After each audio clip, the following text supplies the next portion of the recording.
any other number of things. I can't identify with something I've never been in myself, right? And so you empathize, but you can't identify. And one of the things that I don't identify with is veterans and people who have served in our armed forces. And so as this day came, I thought it would be kind of neat to hear from someone who's been a veteran, from someone who's served in our armed forces and who now is a member of our church. Because they know what it's like to serve overseas, but they also know what it's like to serve God. And so this morning, Jacob Lane is going to bring our message. And if you know anything about Jacob, him and his family joined us last year. Started coming and serving in our church. And if you know anything about Jacob, he's a hard worker. And he serves. I mean, there was no time when he first joined our church that he just jumped in and started doing stuff.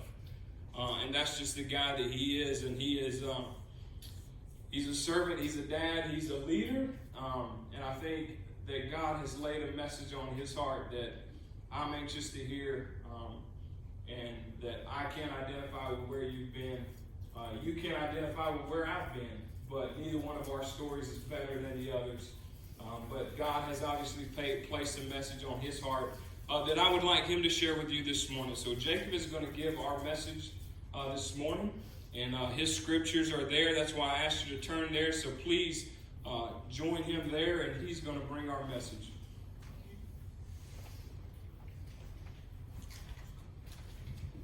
Good morning, everyone. Can everybody hear me okay? Yeah. All right. So as introduced, I'm Jacob. Been a member here for a little over a year now. I'm grateful to be a member here at Minks Corinth Church. I'm trying to get all the words together, so bear with me, please. I made notes, found scripture, but still everything's going to come out maybe a little different than I planned, so just bear with me. First off, I want to tell you a little bit about myself.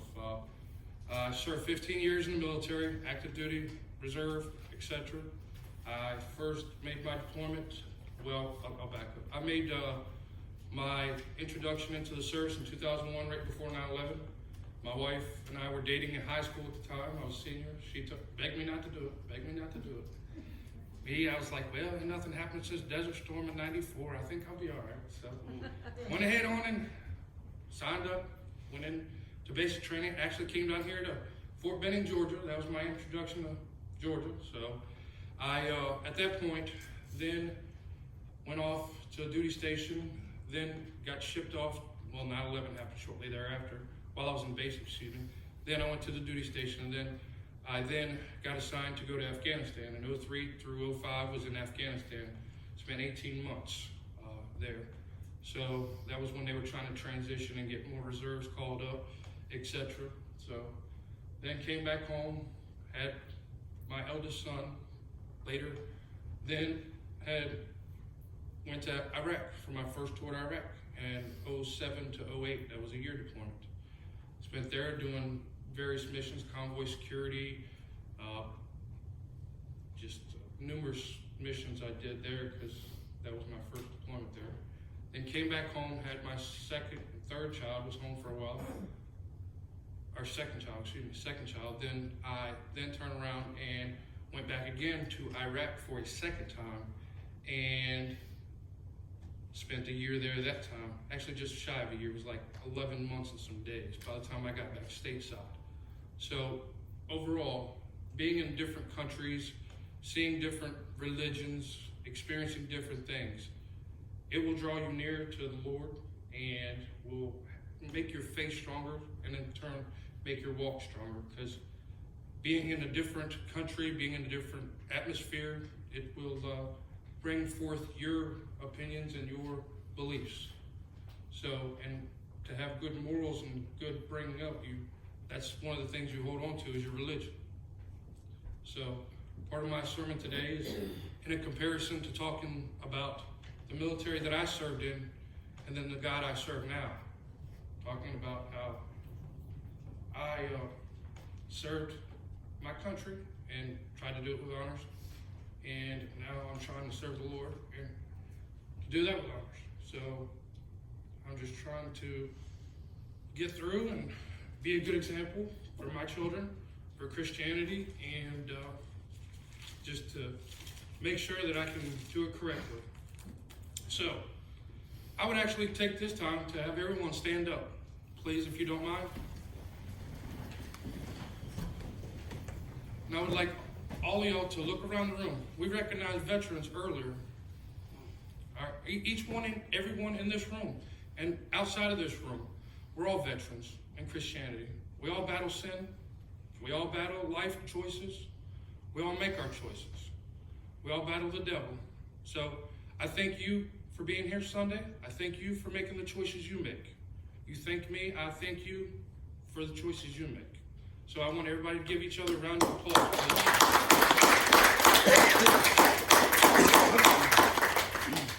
All right. Y'all can have a seat now. So there was a quote that I found when trying to do some research for my sermon and my speech. So it comes from Richard Baxter. It says, the soldier that carries their lives in their hands should carry the grace of God in their hearts. So to me, that means if a person walks around, a soldier, a Christian in the sense of soldier,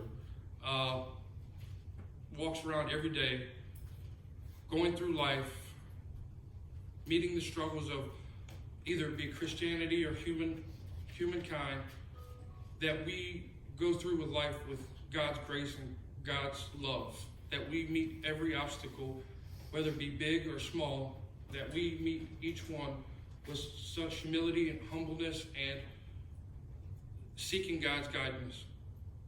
So that's one of the things that I wanted to share with you guys today. I'll have you turn to your first scripture that's in there, and it's actually the one that's book of Psalms, chapter 18, verse 31 through 36.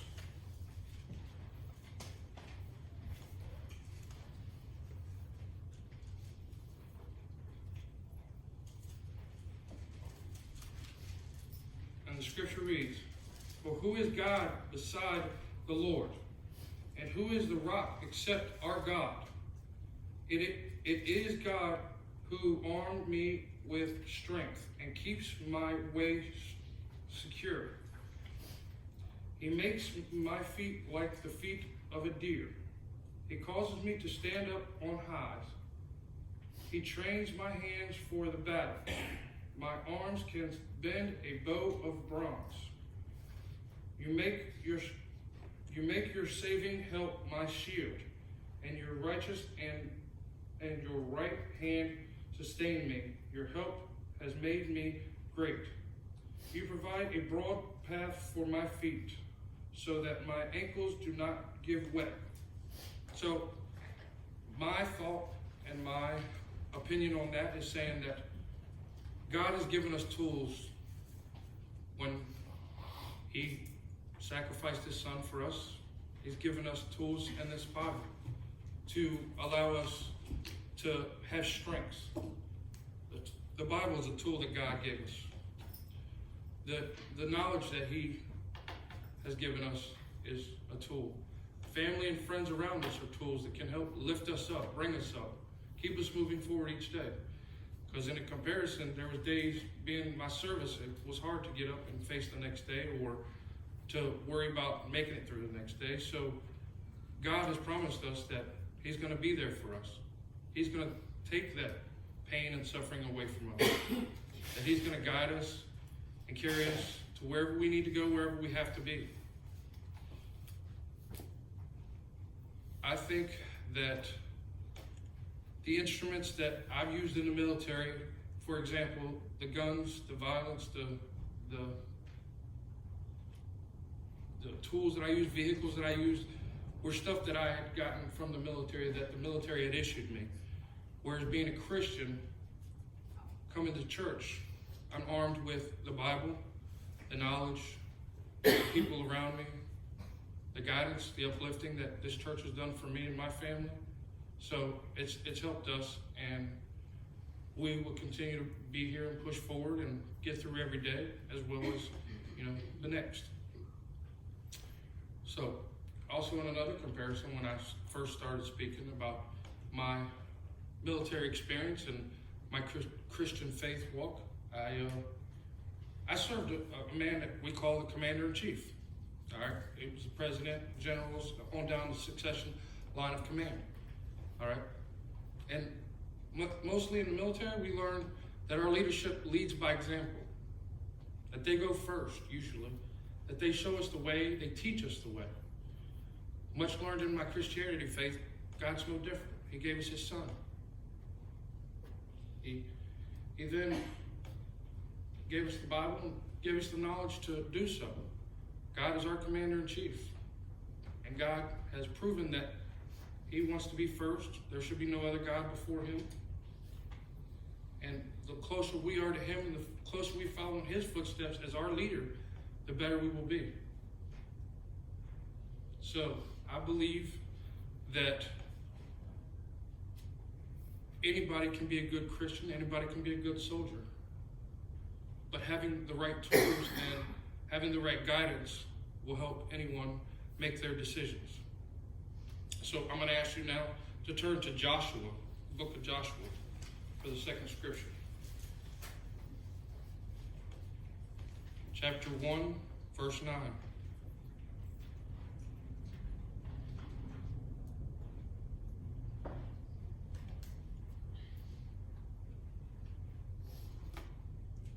And it reads, "Have I not commanded you? Be strong and courageous. Do not be afraid. Do not be discouraged. For the Lord your God will be with you wherever you go. So, much like I said earlier, in my travels overseas, abroad, my travels here in the United States, he warned us that he's going to be with us. As long as we call on his name, we ask for his support, and we believe in what we've done and what we're going to do. So, if any time that the devil tries you, because he's the enemy. In the Christianity faith, he's the enemy. We may not always see him. I've been overseas to where the soldiers, the Taliban, were shooting at me where they didn't wear a actual uniform. You didn't know who was your friend, who was your foe. You just had to try to identify where the fire was coming from. Much like here in Christianity, the devil's going to try you. There's going to be temptation. We just need to conduct ourselves and figure out where it's coming from, and maybe not be in that particular situation or not be around those particular people, and lessen the chance that the devil's going to tempt us. So that was my thought on that.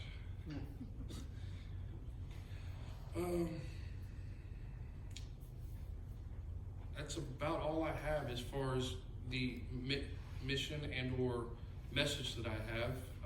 Wasn't as long as I thought it was going to be. I feel like I might have rushed it, but I apologize. I'll give Jacob a round of applause.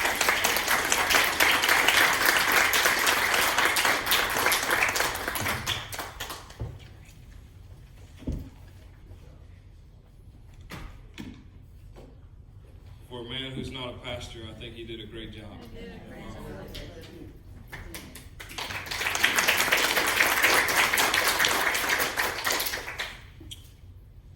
Just two things to reiterate what he said to drive home his message. He said this, that each one of us, no matter where we are in life, fight battles.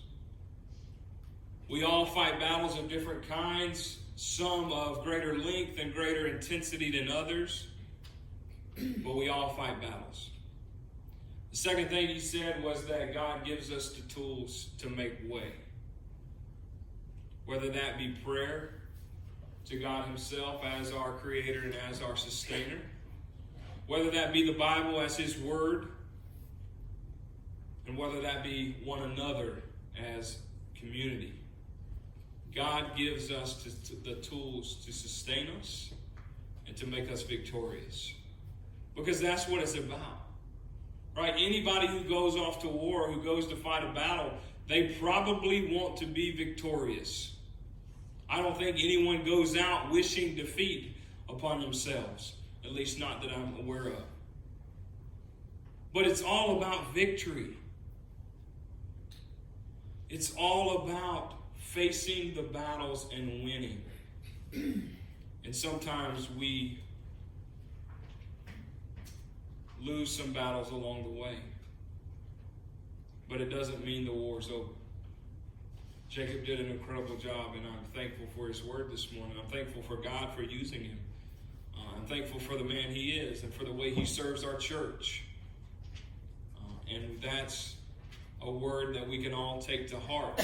If we're a veteran or not, I can't identify with Jacob. Many of us can't. Some of us can. But God has chosen you. God has chosen you. God will strengthen you and give you what you need. But will you allow him to work? Will you allow him to work? Or are you going to ignore him?